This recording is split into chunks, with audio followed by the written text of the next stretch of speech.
general. Alatiwa. Only 30 years after last night.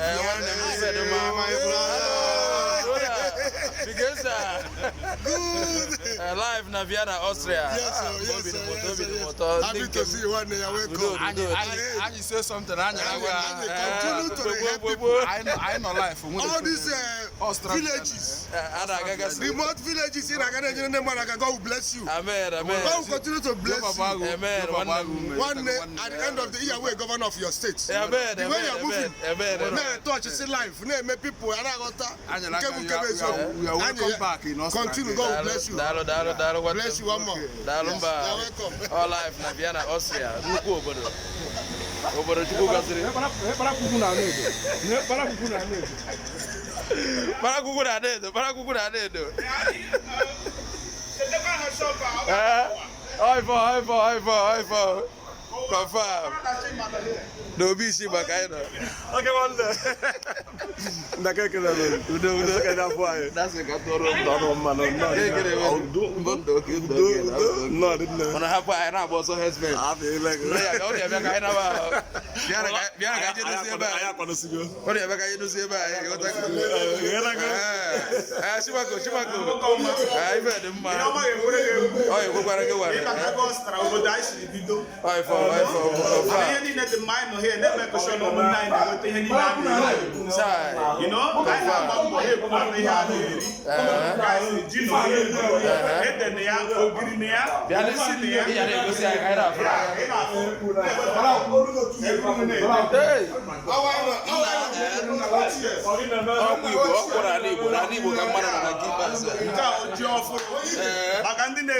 you politician are there in Europe.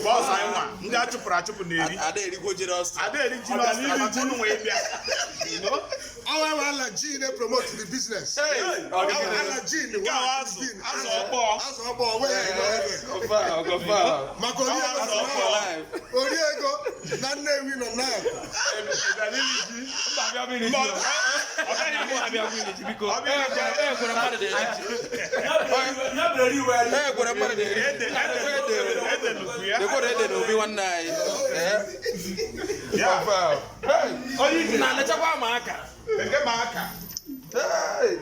Tiger Nut.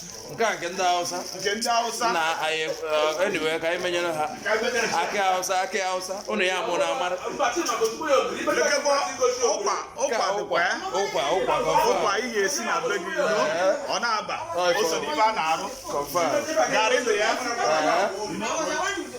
nekwo garị leke abịazi ebe a enwesịrị ma azụ ọkpọọ ma azụ mangala leke olugbo olugbo Anambra iwere ite ofe ka catfish ụmụ point and kill anyị na-emecha ihe niile ahụ ma crayfish okporo fresh pepper ihe niile dị ya ụmụ ọma African shop Lechakwa ma ụmụ ife gasị. Ụmụ ife ga-eti ife. Ọgbọnọ dị ya. Nke a ọgbọnọ akwọrọ akwọ. Nke a wee sam ichi isi ofe sam. Ite ofe sam. Ife niile a si n'Igbo na-abịa. Ịma na Igbo aka. Ya na-ekwu na ndị eji ha anyị unu nwee bụrụ ndị dị n'ụlọ na-apụ apụ. Mana ndị politician nyere anyị ọsọ. Anyị nwa agbapụtazie ihe. Ọ bụrụ na anyị like ka ebe anyị nọ. Mana ọsọ ha chọrọ anyị nụrụ ụzọ ebe a na-eme kọshọn anyị na-enwetakwa ife anyị na-eri. Mana ihe anyị na-agwa ndị politishan ha bịaziri ụlọ ọgwụ here ha bịaziri iri ji ha gbalịa doziere anyị ụlọ akwụkwọ ka anyị kpọlata ụmụ anyị oge nna enwe odowo ụmụazị ọ sị na ya na-ejegharị na mbara befa na-achọ oke na-achọ nke a kịta ụmụ ya emenwuzi ya maka ha emebigo be anyị gbalịa nụ dozie ebe anyị ka ụmụ anyị na-ejegharị na-achọ ewi na-achọ ọhịa na-achọ egwu ọnwa anyị nwere ihe a na-akpọ egwu ọnwa pụta ụmụazị gbakọọ na mbara na-agbagharị kịta adị emezie maka kidnapa akarịala meziere na ibe anyị biko iwe na-ewe anyị leke mmanụ nri ihe arịta oil all the way from Anambra from Ogbaru local government ga-esi ebute mmanụ Confirm, udo dị nwanne m ngwana m ụmụ Igbo ya afụrụ ka esi wee nọdụ ọ na-afụgo ka ụmụnna anyị si wee na nke ikpeazụ a n'obodo Chinko n'obodo Ọstra sorry hey gbaalụ ma ịma Chinko na-adị m n'ọnụ oge ọbụla Chinko dị m n'ọnụ n'oge ọbụla hallo wie geht's da? Danke sehr viel. Was gibt es Neues in Wien? Nicht viel. Nicht viel? Nein. Und wie läuft das Geschäft? Ja, thank God. Es läuft gut? Thank God. Gehst du in die Kirche?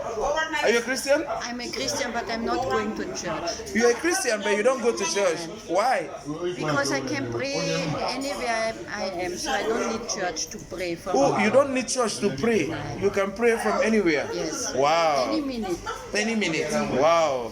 But I can see many big churches in Austria. It's for who? It's for all these people who have too much money. Okay. Too much prayer. No, that don't be better way. So thank you very much. Musst zurück nach Hause fliegen. Okay, safe journey. Danke. Thank you. Okay.